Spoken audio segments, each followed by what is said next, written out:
بسم اللہ الرحمن الرحیم۔ دیکھیے، ناکامی اس وقت ملتی ہے کہ جب کامیابی حاصل کرنے کے لیے آپ اللہ کے بنائے ہوئے اصول ان کو کمپرومائز کرتے ہیں، ان کو چھوڑتے ہیں، ان کو اہمیت نہیں دیتے ہیں، تو پھر آپ کی ناکامی ہی ناکامی ہے، چاہے بظاہر وہ کامیابی ہی نظر آ رہی ہو لیکن حقیقت میں آپ کی ناکامی ہے، ذلت ہے آپ کی۔ خاص کر میں دینی تحریکوں کے حوالے سے بات کروں گا کہ اسلامی تحریکیں جتنی بھی اٹھی ہیں ماضی میں، یہ آخر کیوں ناکام ہوئی ہیں۔ حتیٰ کہ اخوان المسلمین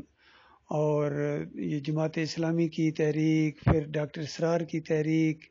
طاہر القادری بھی لے کر اٹھے، اور خادم حسین رضوی، یہ ساری اسی طرح دیوبندیوں کی، اہل حدیثوں کی جتنی بھی تحریکیں ہیں اوورال ناکام رہی ہیں۔ اس کی صرف اور صرف ایک وجہ ہے کہ انہوں نے ان اصولوں کے اوپر قائم نہیں رہے ہیں جو اللہ تعالیٰ رب العالمین کے بنائے ہوئے اصول تھے، انہوں نے کمپرومائز کیا ہے۔ اس کی بہت بڑی مثال یہ مودودی صاحب نے جس طرح تحریک اٹھائی تھی انقلابی انداز سے شروع میں، اور ان کے لیے الفاظ تھے کہ انبیاء کی دعوت ہر دور کے اندر میں ایک ہی رہی ہے، جس دور میں، جس علاقے کے اندر اور جس ماحول میں بھی دی گئی ہے، چاہے وہ غلامی کے اندر جکڑی ہوئی قوم ہو، چاہے آزاد قوم ہو، اور اس میں یہ ہے کہ کمپرومائز نہیں کیا گیا ہے، چاہے ایک ہاتھ بھی اس کے حمایت میں نہ اٹھے یا ایک آواز بھی ہم آواز ہونے کے لیے تیار نہ ہو، لیکن پھر بھی توحید کی دعوت دی جائے گی، رد شرک کیا جائے گا، باقی اللہ تعالیٰ کا کام ہے انقلاب لانا۔ لیکن تھوڑی سی جیسی ہی جماعت اپنے پاؤں پر کھڑی ہوئی تو انہوں نے پھر جمہوریت کا رخ اختیار کیا، بس ووٹوں کے ذریعے یہ انقلاب لائیں گے جی، ووٹوں کے، جیسے عوام کی رائے ہوگی، عوامی رائے کو پھر ہموار کرنے کے لیے پھر ان کے عقائد کے اندر بھی خرابی آئی، پھر دوگلا پن آیا، پھر حق اور باطل کو ملانے کا انداز آیا۔ ان کی رسائل و مسائل آپ پڑھیں، ساسوم پڑھیں، اور بھی جو دوسری کتابیں عطا کہ اپنی آٹو بایوگرافی کے اندر لکھتے ہیں کہ میری پیدائش سے 3 سال پہلے ایک مجذوب نے آ کے میرے والد صاحب کو بشارت دی تھی کہ آپ کے ہاں لڑکا پیدا ہوگا اور بڑا علمی مدارج کو پہنچے گا، اس کا نام ابو العلا رکھنا۔ اندازہ لگائیے، مالک فرماتا ہے ماں کے پیٹ میں بھی آ جائے تو کوئی نہیں جانتا ہے کہ کیسا ہے، نر ہے یا مادہ ہے، یا اچھا ہے یا برا ہے، کوئی نہیں جانتا ہے۔ لیکن مودودی صاحب کہتے ہیں نہیں، میرے والد صاحب کو ایک مجذوب نے خوشخبری سنائی تھی۔ اسی طرح شاہ ولی اللہ کے بارے میں آتا ہے کہ وہ بھی کہتے ہیں کہ میرے والد صاحب شادی نہیں کر رہے تھے، حتیٰ کہ ایک دن خواب میں یہ حقیقت دیکھی۔ غور کیجیے الفاظ کے اوپر، کہتے ہیں خواب میں یہ حقیقت دیکھی کہ علی رضی اللہ تعالیٰ عنہ عرش کے اوپر بیٹھے ہوئے فلاں خاندان کی فلاں خاتون سے میری شادی کر رہے ہیں، نکاح پڑھا رہے ہیں، تو تب تیار ہوئے ہیں۔ تو اس طرح اپنی بڑائی کے قصے ایک سے ایک بڑھ کر، چاہے عبد القادر جیلانی ہوں، محی الدین چشتی ہوں، علی اجویری ہوں، ان کی کتابیں اگر آپ اٹھا کر دیکھیں تو بالکل انہوں نے وہ اصول پامال کیے ہیں جو قرآن کے اصول ہیں، توحید کے، انبیاء کی دعوت جس کے گرد گھومتی ہے اور اس نقطے سے ہٹتی نہیں ہے۔ تو یہ معاملہ ہوا ہے میرے پیارے بھائیوں کہ جتنی یہ اسلامی تحریکیں ناکام ہوئی ہیں، اس کی وجہ یہ ہے کہ انہوں نے ایمان خالص کے اوپر اس کی بنیاد نہیں رکھی ہے۔ پہلی چیز جو توحید کے اوپر، ایسی توحید کے، ایسا اللہ کے اوپر ایمان لائیں، ایسا مضبوط ایمان لائیں، جس طرح سورہ الحجرات کی وہ آیت ہے، اعوذ باللہ من الشیطان الرجیم، بسم اللہ الرحمن الرحیم، انما المؤمنون الذین آمنوا باللہ ورسولہ ثم لم یرتابوا وجاہدوا باموالہم وانفسہم فی سبیل اللہ اولئک ھم الصادقون۔ کہ فرمایا مومن کی رٹ لگائی ہے۔ مومن بننا کے آسان کام ہے، مومن صرف وہ ہے، مالک نے بریکٹ کے اندر بند کر دیا، فرمایا حصر کا یہ صیغہ لگا کے انما المؤمنون، صرف وہ مومن ہے جو اللہ پر ایمان لائیں، ایسا مضبوط ایمان لائیں، ایسا دل کی گہرائیوں کے اندر سے یہ ایمان ہو کہ ہمارا ایک مالک ہے، بس ہم اسی کے غلام ہیں، اس کے عبد ہیں، وہی ہمارا داتا ہے، وہی ہمارا دستگیر ہے، وہی ہمارا مشکل کشا ہے، پالنہار ہے، نگہبان ہے، محافظ ہے، اسی پر بھروسہ، اسی پر توکل، بغیر واسطے وسیلے کے اس کو پکارنا ہے۔ شارک سے زیادہ وہ قریب ہے اور ہر زبان کا جاننے والا ہے، ہر زبان کا خالق ہے، اس کو نہ نیند نہ اون، نہ اس کو پکارنے کے لیے پہلے سے کوئی ٹائم لینا پڑتا ہے، نہ قطار بنانی پڑتی ہے، وہ ایسا مالک ہے۔ اور کسی اور کا واسطہ وسیلہ اس کو وہ شرک کہتا ہے۔ اللہ کے اچھے اچھے نام ہیں، ان ناموں کے ذریعے اللہ تعالیٰ کو پکارا جائے، یا اپنے کوئی اعمال جو خالص اللہ کی رضا کے لیے کیے ہیں ان کا واسطہ وسیلہ دیا جائے، تو بالکل صحیح ہے۔ تو یہ جو ہے اللہ تعالیٰ نے قرآن کے اندر ہمیں طریقہ بتایا ہے، اور اس کے مقابلے میں یہ جو جتنے یہ طریقے ہیں، یہ شرکیہ طریقے، جب یہ بھی آپ داخل کریں گے اس کے اندر تو بنیاد مضبوط تو نہیں رہے گی نا۔ اس کے بعد پھر رسول کے اوپر ایمان کہ محمد صلی اللہ علیہ وآلہ وسلم آخری رسول ہیں، بس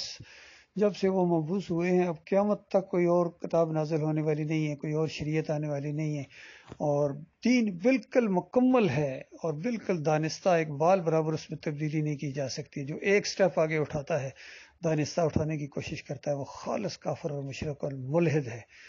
وہ سمجھتا ہے کہ وہ اللہ اور اللہ کے رسول سے زیادہ سمجھدار ہے۔ یہ شیطانیت ہے اللہ کے بندوں۔ تو اس طرح یقین آئے کہ وہی ہمارے قائد اعظم ہے، کوئی اور قائد اعظم نہیں ہے، وہی قائد ملت ہیں، وہی ہمارے امیر یعنی لیڈر اور قائد ہیں۔ ان کا طریقہ ہے، چاہے وہ کپڑوں کی تراش خراش کا معاملہ ہو، ٹخنے ننگے رکھنے کا معاملہ ہو، سر کے اوپر ٹوپی رکھنے کا معاملہ ہو، اور سب سے بڑی جو تو سنت ہے نبی صلی اللہ علیہ وآلہ وسلم کی اور تمام انبیاء کی، وہ اللہ کی توحید کو ماننا ہے، اللہ کی وحدانیت کو ماننا ہے، اللہ کے ساتھ شرک نہ کرنا ہے، اور اس کے اوپر جم جانا ہے، پھر اسی کی تبلیغ کرنی ہے، اس کی خاطر تکلیفیں اٹھانی ہے۔ یہ کیا ہے، اس طرح جہاد کیا ہے نبی صلی اللہ علیہ وآلہ وسلم نے فرمایا وجاہدوا باموالہم وانفسہم فی سبیل اللہ، وہ اللہ کے راستے میں جہاد کریں۔ اور دوسری جگہ فرمایا کہ وہ ذرہ برابر کسی کی لان تان کی پرواہ نہیں کریں گے کہ لوگ کیا کہیں گے، لوگ جائیں باڑ میں، ہم نے اپنے مالک اور خالق کی طرف دیکھنا ہے کہ ہمارے مالک اور خالق کا حکم کیا ہے۔ جس طرح جو جانوں اور مالوں سے جہاد کریں اللہ کے راستے میں، تو مالک فرماتا ہے اولئک هم الصادقون، صرف یہ سچے ہیں، باقی سارے جھوٹے باقی ایمان کے دعوے دار ہونے کے باوجود مالک فرماتا ہے وما یؤمن اکثرهم باللہ الا وهم مشرکون، اکثریت انسانوں کی اس طرح ایمان لاتی ہے کہ اللہ کے ساتھ ساتھ شرک بھی کرتی ہے۔ تو اس آیت کو اگر کسی عالم دین نے محور بنایا ہے اپنی توحید کی دعوت کا، تو وہ اس دور میں ڈاکٹر مسعود الدین عثمانی رحمۃ اللہ علیہ، اسی نقطے کے اوپر انہوں نے دعوت اٹھائی اور جم گئے اس کے اوپر، پھر کسی کی پرواہ انہوں نے نہیں کی، پھر کسی کی لان تان کرنے والے کی پرواہ نہیں، چھوٹے بڑے کا پھر اس اللہ کے بندے نے لحاظ نہیں کیا ہے۔ اور پھر جو آیا ہے، چاہے 1200 سال پرانے احمد ابن حنبل ہوں، ابن تیمیہ ہوں، ابن قیم ہوں، ابن حجر عسقلانی ہوں، جنہوں نے عہد روح فی القبر کے مشرکانہ عقیدے پیش کیے اور مردہ پرستی کو امت مسلمہ کے اندر رواج دیا، اور تعویذ گنڈے کے کاروبار اور اجرت کے یہ سارے جو قائل گزرے ہیں، ڈاکٹر صاحب نے بالکل کسی کی پرواہ نہیں کی، ایک کھٹیرے پہ کھڑا کر دیا کہ اللہ کے یہ کتاب کے انکاری تھے، اور ان کے یہ عقیدے کہ نبی علیہ السلام قبر میں سنتے ہیں، دیکھتے ہیں، پہچانتے ہیں، یا ہمارے اعمال نبی علیہ السلام کے اوپر پیش ہوتے ہیں، درود کے ہو یا کوئی اور ہو، یہ خالص کفر و شرک ہے۔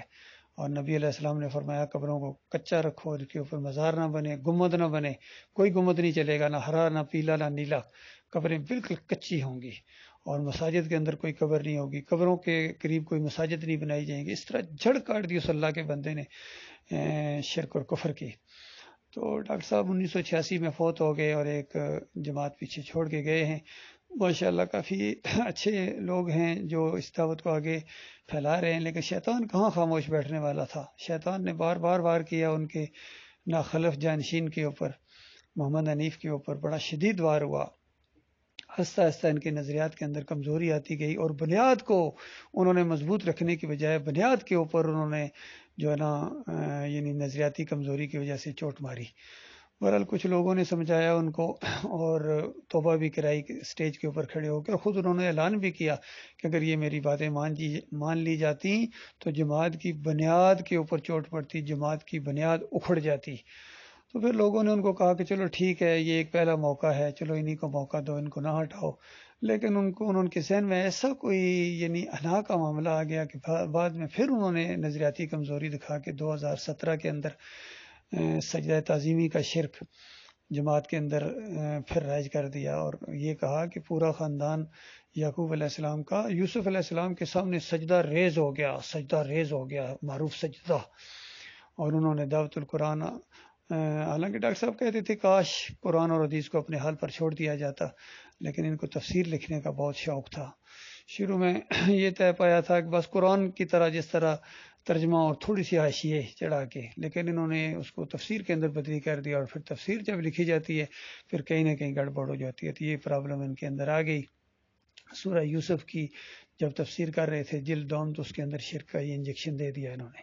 اور بعد میں اتنے آگے بڑھے کہ انہوں نے کہا دیکھو جب عیسیٰ علیہ السلام موجزانہ طور پر مردوں کو زندہ کر سکتے ہیں، اندازہ لگائیے، اور کہتے ہیں اللہ نے ایک صفت عیسیٰ علیہ السلام کو دے دی تھی، موجزانہ طور پر مردوں کو زندہ کرنے کی صفت اللہ نے اپنی دے دی، تو جب وہ اللہ دے سکتا ہے تو یہاں سجدہ بھی کرا سکتا ہے۔ اس طرح ان کی مت ماری گئی۔ اور دوسری دلیل انہوں نے یہ دی کہ دیکھو ملائکہ نے نہیں سجدہ کیا تھا آدم علیہ السلام کو، جب وہاں سجدہ ہوا تو یہاں بھی سجدہ ہوا ہے، حالانکہ اس سجدے کا اس سجدے کے ساتھ کیا تعلق ہے، وہ دوسرا واقعہ ہے۔ وہ کم تر مخلوق کو اللہ تعالیٰ نے بڑھیا مخلوق کے سامنے جھکایا، اور خاکی کی فضیلت ثابت کرنے کے لیے، اور وہاں شانہ انداز سے اللہ تعالیٰ نے حکم دیا، 7 مرتبہ وہ حکم موجود ہے، لیکن یہاں کہاں حکم موجود ہے؟ لیکن انہوں نے بنیاد کو کھیڑ دیا، ایمان خالص کی بنیاد کو کھیڑ دیا۔ بہت کم لوگ بچے ہیں، باقی پھر سارے اسی کفر و شرک کے اندر پھر ملوث ہو گئے، پھر وہ ایک فرقہ بن گیا۔ تو کہنے کا مقصد یہ تھا کہ جب تک آپ اصولوں کے اوپر قائم نہیں رہیں گے، وہ اصول جو اللہ رب العالمین کے بنائے ہوئے اصول ہیں اور وہ قرآن کے اصول ہیں، ان کے اوپر جب تک آپ قائم نہیں رہیں گے، کوئی آپ کی کوشش کامیاب نہیں ہو سکتی ہے۔ اور یہی اصل وجہ ہے ناکامی کی کہ آپ وہ اصول توڑ دیتے ہیں، وہ اصول چھوڑ دیتے ہیں، حالانکہ اللہ نے آپ سے صرف اتنا ہی مطالبہ کیا ہے، بڑا سادہ سا مطالبہ ہے، قل آمنت باللہ ثم استقم، کہو میں اللہ کے اوپر ایمان لایا، پھر جم جاؤ، پھر جماؤ دکھاؤ اس کے اوپر، پھر ذرا برابر کوئی پریشانی نہیں ہونی چاہیے، ذرا برابر کوئی کمزوری نہیں ہونی چاہیے۔ اللہ تعالیٰ اس کی توفیق عطا فرمائے۔